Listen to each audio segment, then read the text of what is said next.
the Book of Enoch as a guidebook for life from the Bible. For centuries, the Book of Enoch lay hidden, its pages sealed in mystery. Until now, scientists have finally cracked open this ancient text, and what they've uncovered is nothing short of mind-blowing. Within its verses lie visions so terrifying they were considered too dangerous to be included in the Bible, yet this lost book is also packed with wisdom that directly influenced some of its most iconic writers. Join us as we uncover secrets that were revealed when scientists finally opened the Book of Enoch. Secrets of the Book of Enoch. The Book of Enoch is a mysterious and ancient work that has captured the imagination of scholars and spiritual seekers alike. In 2019, podcaster Joe Rogan and researcher Graham Hancock discussed this fascinating book, particularly focusing on its apocalyptic visions and the tale of the Watchers, also known as the fallen angels. Rogan pointed out how the Book of Enoch ties into broader themes of human history, raising an important question. Why was this book excluded from the biblical canon? And how would things have been different if it had been included? To grasp the significance of the Book of Enoch, we need to understand what makes it so unusual.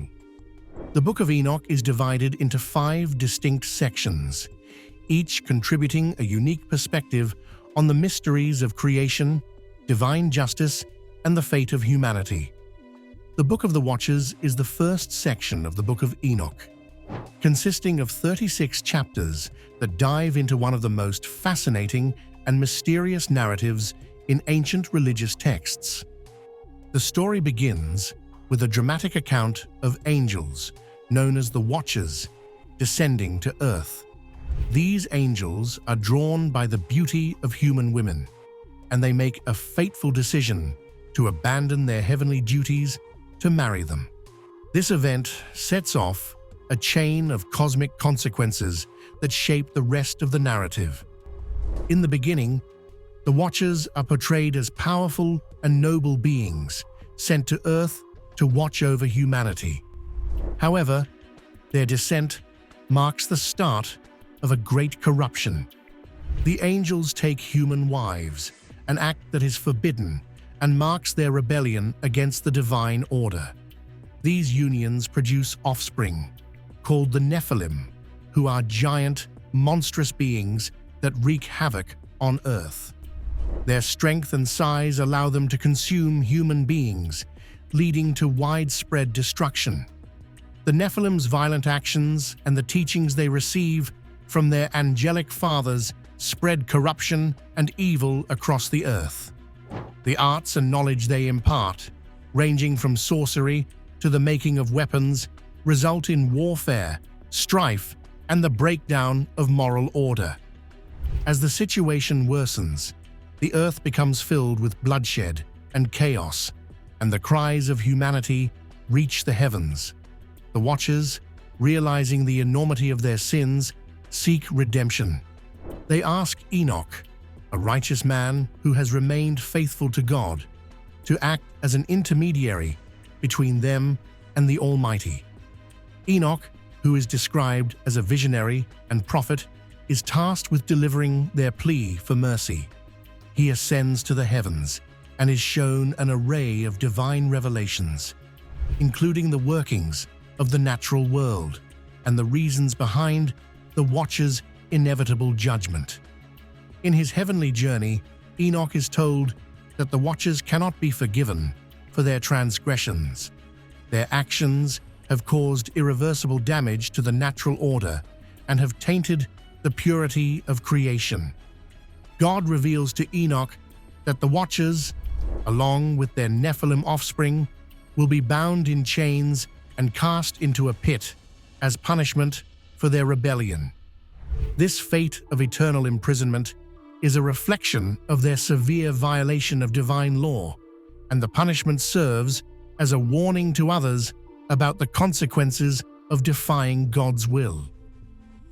The Book of the Watchers not only recounts a dramatic tale of angelic rebellion, but also delves into deeper theological themes. It explores the origins of evil and the dangers of forbidden knowledge.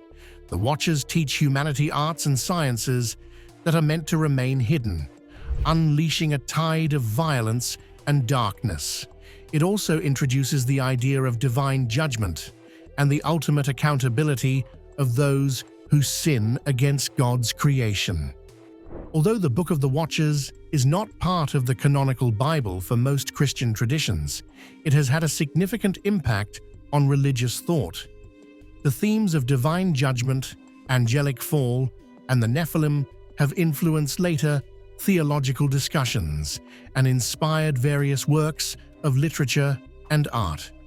For many, the story serves as a cautionary tale about the dangers of pride and the consequences of crossing the boundaries set by God. As we explore the profound theological themes in the Book of the Watchers, it's impossible to ignore how these ideas echo in the New Testament, particularly in the writings of early Christian leaders.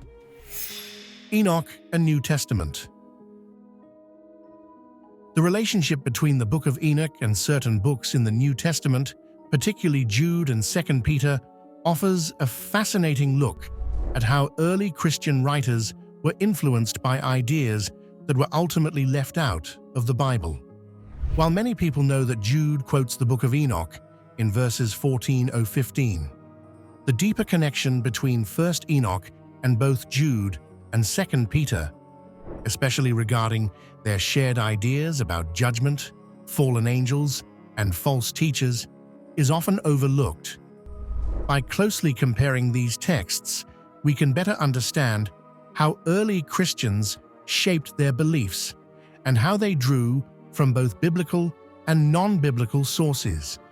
Jude, 2 Peter, and 1 Peter are all letters written to address similar problems in early Christian communities, false teachers who were spreading dangerous ideas. The writers of these letters were deeply concerned with protecting the faith from these misleading teachings. What's interesting is how these writers used similar ideas and even drew from the same sources, particularly 1 Enoch, which was not part of the Bible, but was influential in Jewish and early Christian thought. Jude and 2 Peter have many similarities in both their structure and their content. For example, both begin with a greeting and then move on to warn about false teachers. They use similar language with terms like denying the master and licentiousness to describe the actions of these teachers. The emphasis on judgment and punishment for wrongdoing is another key theme they share. This shows how 2 Peter closely follows the style and message of Jude, while also expanding on some of Jude's points. One of the most significant parallels between Jude and 2 Peter is their reference to the fallen angels. Jude 6 talks about angels who did not keep their own position, but left their proper dwelling, and are now kept in chains, awaiting the final judgment. This idea of fallen angels being punished for their rebellion is also a central theme in 1 Enoch, where a group of angels, called the Watchers, descend to earth and corrupt humanity by mating with human women. Jude's description of these angels in chains directly echoes 1 Enoch, where the angels are bound and waiting for judgment. 2 Peter chapter 2 verse 4 also references these fallen angels. It says that God did not spare the angels when they sinned, but cast them into Tartaros, a deep abyss where they are held until the judgment. This is strikingly similar to what Jude says, and it shows how both letters rely on the ideas found in 1 Enoch. In fact, 1 Enoch is much more detailed about the fate of these angels, describing how they will be punished and locked away for their actions. The connection between the Book of Enoch, Jude, and 2 Peter is clear, especially when you consider that 1 Enoch was well known in Jewish and early Christian circles, even though it was not included in the Bible. both Jude and 2 Peter also draw on the story of Sodom and Gomorrah. In the Book of Enoch, the sin of these cities is associated with sexual immorality, which is similar to the sin of the fallen angels. Jude 7 says that the people of Sodom and Gomorrah indulged in sexual immorality and went after other flesh, directly linking their behavior to the actions of the fallen angels. This interpretation of the sin of Sodom and Gomorrah, focusing on sexual immorality, comes from later Jewish writings like the Book of Enoch, not from the Old Testament. Again, 2 Peter echoes this idea, mentioning the cities of Sodom and Gomorrah as examples of divine punishment for the wicked. Finally, both Jude and 2 Peter use the phrase "slandering the glorious ones," a phrase that doesn't appear anywhere else in the New Testament, but is found in the first section of the Book of Enoch. This phrase refers to the angels or celestial beings, and it shows how both Jude and 2 Peter share a concern for the proper respect for these heavenly beings. This language also hints at the theological importance of angelology in early Christian thought, which was heavily influenced by 1st Enoch. Building on the themes of divine judgment and celestial beings, the Book of Parables takes these concepts further, offering a deeper exploration of righteousness and the ultimate triumph over evil. Divine judgment and the Son of Man. The second section of the Book of Enoch, the Book of Parables, explores profound themes of divine judgment and the eventual triumph of righteousness. The Book of Parables builds upon earlier writings, such as the Book of the Watchers, but it introduces more elaborate ideas about judgment and redemption.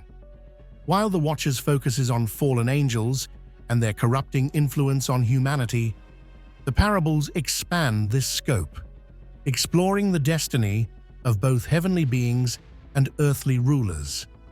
Central to this expanded vision is the figure known as the Son of Man, a title that carries profound significance in both Jewish and Christian thought. The Son of Man is depicted as a messianic figure, referred to by other titles such as the Righteous One, the Chosen One, and the Messiah. This character is described as sitting on the throne of glory, presiding over the final judgment of the world. According to the Book of Parables, this Son of Man is not just a human leader, but a pre-existent divine being with universal authority. This portrayal is considered one of the earliest uses of the title Son of Man in Jewish literature, predating its widespread use in Christian texts. For early scholars like R.H. Charles, the Son of Man in the Book of Parables closely mirrors Christian theological views of Christ. Charles argued that this figure's pre-existence, cosmic dominion, and role in divine judgment could be interpreted as a precursor to Christian ideas of Jesus as the Messiah. However, this interpretation is not without debate. Scholars like Emil G. Hirsch propose that the title Son of Man in this context may not necessarily denote a supernatural Messiah. Instead, they see it as part of a broader, apocalyptic tradition that emphasizes God's justice and the emergence of a righteous ruler who will restore order to the world. Interestingly, the Book of Parables doesn't just focus on abstract eschatology, it also contains potential historical references. Some passages seem to allude to figures like Herod the Great, suggesting that parts of the text may have been composed or redacted as late as 4 BC. This complicates efforts to date the Book of Parables, as it blends earlier traditions with later developments. Additionally, scholars like Darrell D. Hannah argue that certain sections, particularly those about Noah, may represent even later additions. These passages reflect themes found in Noah-focused apocryphal writings, suggesting that the Book of Parables drew from a rich and varied pool of traditions. Another point of interest is the stylistic shifts found within the parables, particularly in chapters 70 to 71, which many believe are later revisions. These chapters transition from a third-person narrative to a first-person perspective, altering the tone and structure of the text. Such shifts have led some to view these chapters as appendices or later interpolations, rather than integral parts of the original composition. The Book of Parables itself is divided into 3 distinct parables, each exploring different aspects of its apocalyptic vision. The first parable introduces the coming judgment of the wicked and the vindication of the righteous. It also highlights the roles of 4 archangels, Michael, Gabriel, Raphael, and Uriel, who are central figures in the heavenly hierarchy.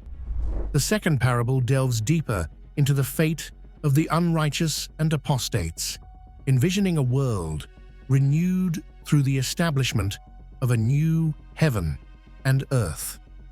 This section also emphasizes the Son of Man as the ultimate judge, tasked with bringing justice to the kings and mighty rulers who have oppressed the righteous.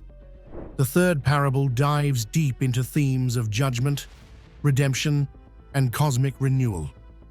It places a sharp focus on the divine judgment of earthly kings who have wielded power unjustly, as well as the grim fate awaiting the fallen angels who rebelled against heaven.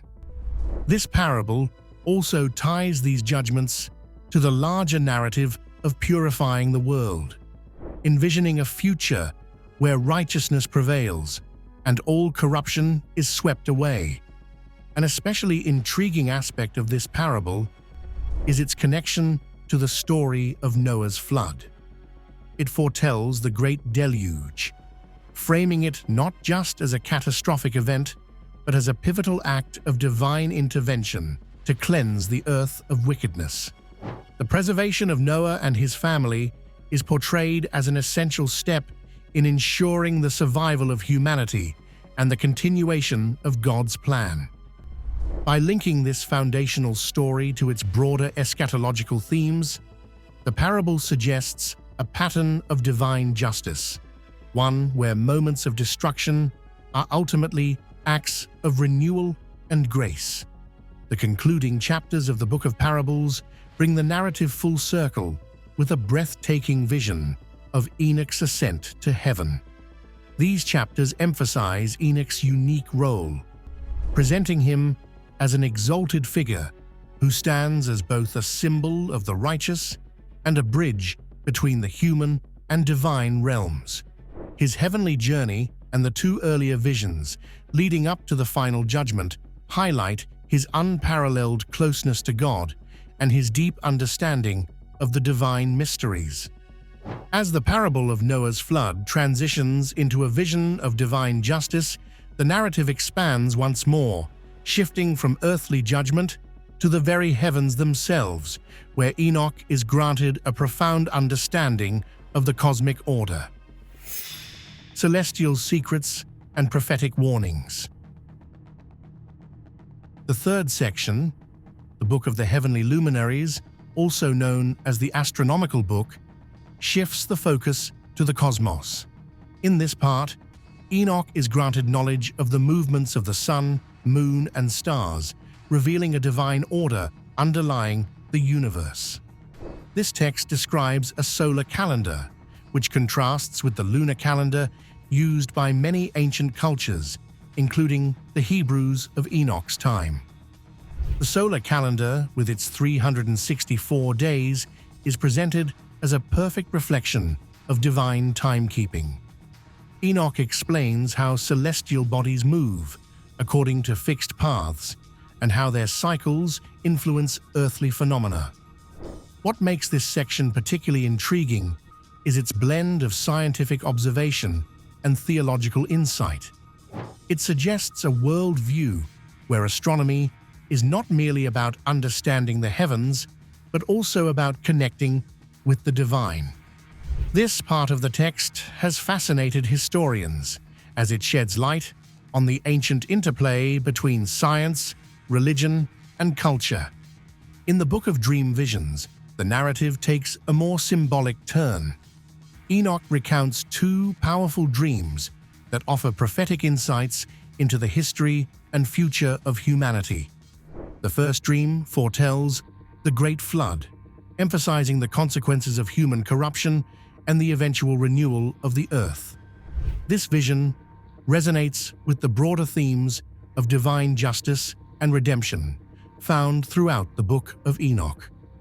The second dream is even more complex, presenting a symbolic history of the world through the imagery of animals.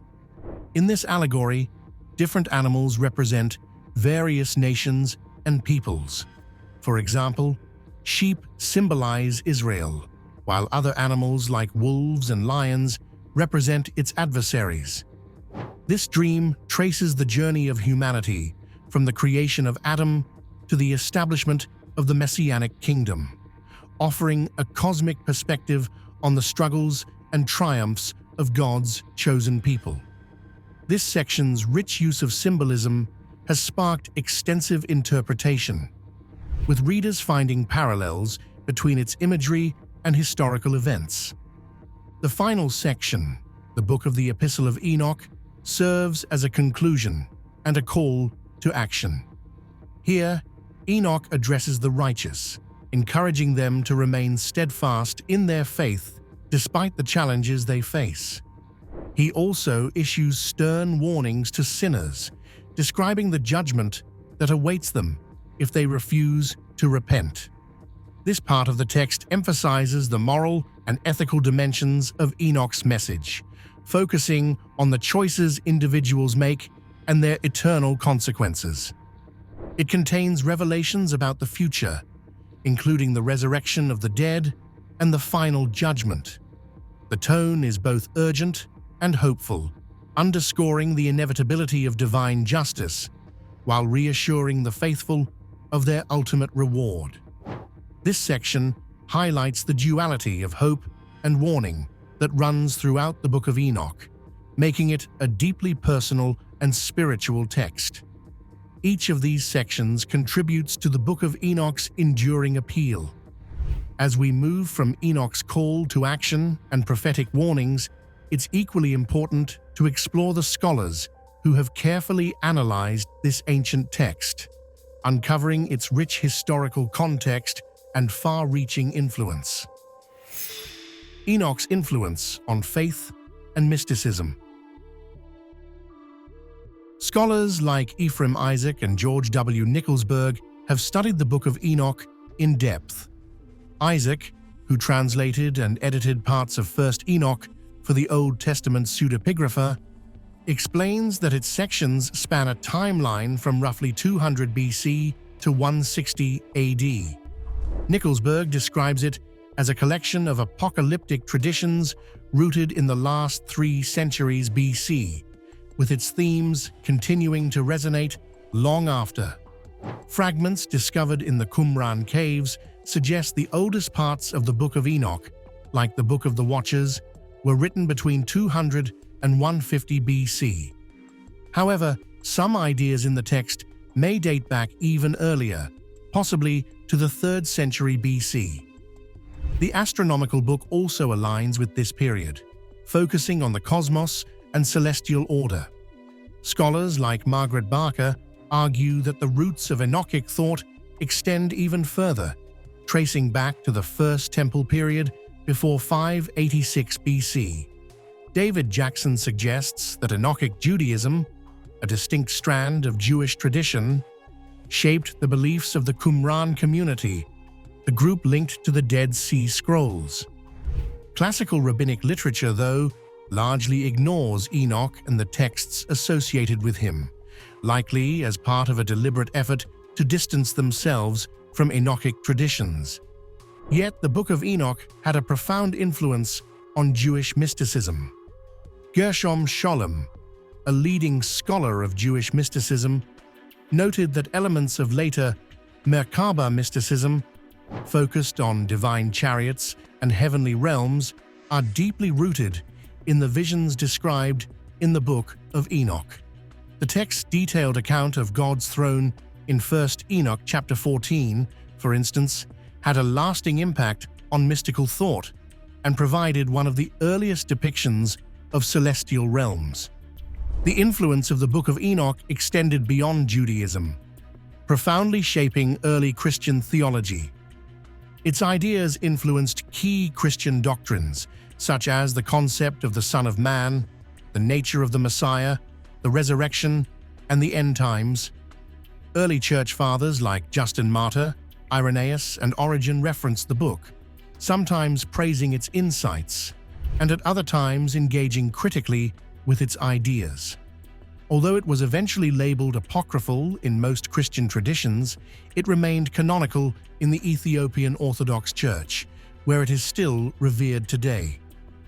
Despite its intriguing content and historical significance, the Book of Enoch was excluded from the biblical canon, raising questions about why it was omitted and what it reveals about Enoch himself.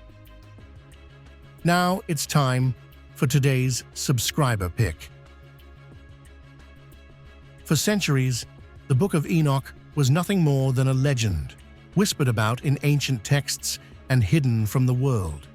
Many dismissed it as a myth, but a group of daring scientists finally unearthed the forgotten manuscript.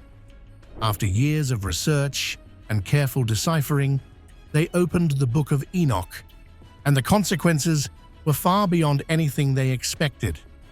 The first page revealed strange symbols, unlike anything seen in modern linguistics. As they translated the cryptic language, the words began to glow faintly, and a low hum echoed through the lab. The scientists looked at each other in disbelief as a cold wind swept through the room, extinguishing the lights. Suddenly, the walls seemed to pulse with an otherworldly energy. The Book of Enoch wasn't just an ancient text, it was a gateway. The more they uncovered, the more the line between the physical and spiritual worlds began to blur. Dark shadows flickered in the corners of their vision, and the air grew thick with a presence they couldn't explain. Scientists finally opened the Book of Enoch, but what they unleashed may have been too powerful to control. What had they awakened, and could they stop it before it was too late? A forgotten prophet. Enoch is a prominent figure in biblical history, known for his extraordinary relationship with God. According to the account in Genesis, Enoch was the great-great-grandson of Adam and the father of Methuselah. The Bible describes him as a man who walked faithfully with God for 300 years before he was taken by God, bypassing death entirely. This rare and mysterious fate makes Enoch a unique figure, mentioned again in the New Testament as an example of faith. His disappearance and apparent assumption into heaven have led to much speculation about his role in God's plans and the significance of his life. The Book of Enoch claims to recount his visions and teachings. Scholars classify it as pseudepigrapha, a work written under the name of a famous figure, not by the figure himself. The text was likely composed in Hebrew or Aramaic, though the oldest surviving copies are in Ge'ez, an ancient Ethiopian language. This preservation in Ethiopia reflects its inclusion in the canon of the Ethiopian Orthodox Church, the only major Christian tradition to regard the Book of Enoch as scripture. Despite its influence, the Book of Enoch was never considered divinely inspired by the Jewish religious authorities who established the canon of the Hebrew Bible. Early Christians, who inherited the Jewish scriptures, generally followed this precedent. The process of canonization involved careful discernment of which texts bore the mark of divine inspiration, were consistent with accepted doctrine, and were widely recognized as authoritative within the faith community. Although the Book of Enoch was known and even quoted in the New Testament, such as in the Epistle of Jude, It ultimately did not meet these criteria. One reason for its exclusion is the book's pseudepigraphal nature. Scholars widely agree that Enoch himself did not author the text. Attributing works to revered figures was a common practice in antiquity, but it raised questions about authenticity and authority. Additionally, while parts of the Book of Enoch align with biblical teachings, much of its content ventures into speculative and fantastical territory, which early church leaders may have deemed incompatible with the rest of Scripture. The rediscovery of the Book of Enoch in modern times has added to its mystique. Long thought lost in much of the Christian world, the text resurfaced in the late 18th century when Scottish explorer James Bruce returned from Ethiopia with 3 copies in Ge'ez. Fragments of the text found among the Dead Sea Scrolls in the 20th century confirmed its existence and use in Jewish communities during the Second Temple period, further cementing its historical significance. While the Book of Enoch provides fascinating insights into early Jewish and Christian thought, its exclusion from the Bible underscores the rigorous standards applied to canon formation. The book's speculative nature, pseudonymous authorship, and lack of universal acceptance among early Christians contributed to its omission. Despite its exclusion, the Book of Enoch continues to spark debate, especially when it comes to its impact on the Christian faith. Should Christians read the Book of Enoch? The Book of Enoch has long been a subject of debate among Christians, with differing opinions on whether reading it is permissible or even advisable. This ancient text, which is not part of the biblical canon, raises questions regarding its theological content, its historical significance, and its potential impact on a Christian's faith. Some Christians believe that reading the Book of Enoch is a sin, while others argue that it can be read as long as it is approached with caution and discernment. One of the main reasons some Christians recommend avoiding the Book of Enoch is that it is not part of the biblical canon. Another key reason the book is not highly regarded by some Christians is its account of angels and their interaction with humanity. The Book of Enoch tells the story of 200 angels who descend to earth, led by a figure often rendered as Azazel. These angels mate with human women, leading to the birth of giants called the Nephilim. While this account of fallen angels is intriguing, it raises questions when compared to the biblical narrative. For example, the Bible, in passages like Revelation 12 and Deuteronomy, speaks of a great number of angels in heaven, too many to count, and does not specify the exact number of fallen angels. If one were to take the numbers presented in the Book of Enoch literally, it would suggest a much smaller number of angels, contradicting the biblical understanding of an innumerable host of heavenly beings. The Book of Enoch also contains mystical and apocalyptic visions, including elaborate descriptions of heaven, angels, and the final judgment. While these visions are fascinating, some Christians view them as speculative and potentially misleading. Since these teachings don't align with established biblical doctrine, critics argue that the Book of Enoch could encourage Christians to engage with ideas that stray from core Christian beliefs. Another reason why some Christians advise caution is that early Christians did not widely accept the Book of Enoch. Although some early Christian writers, such as Tertullian and Origen, referred to the book, it was never universally embraced by the Church. The fact that it was excluded from the New Testament canon means that it did not gain the same level of authority as other Christian writings. As such, its influence on early Christian theology was limited, and many early church leaders chose to ignore or dismiss it altogether. This historical context contributes to the suspicion that the book may not be aligned with the faith that the early church sought to establish. Despite these concerns, there are Christians who believe that reading the Book of Enoch is not inherently sinful. They argue that, while the book is not considered scripture, it can still offer valuable insights into ancient Jewish thought, the development of Christian theology, and apocalyptic literature. The Book of Enoch also provides fascinating perspectives on angels, the heavenly realm, and divine judgment, which can enrich one's understanding of biblical themes. Some believe that as long as the book is read carefully and critically, it can serve as an interesting historical and theological resource without leading believers astray. Ultimately, whether or not reading the Book of Enoch is a sin depends on individual belief and conscience.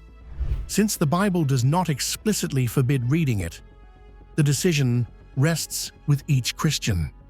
If the Book of Enoch had been included in the Bible, how might it have shaped the way Christians view angels, judgment, and the mysteries of creation today? Let us know your opinion in the comments below.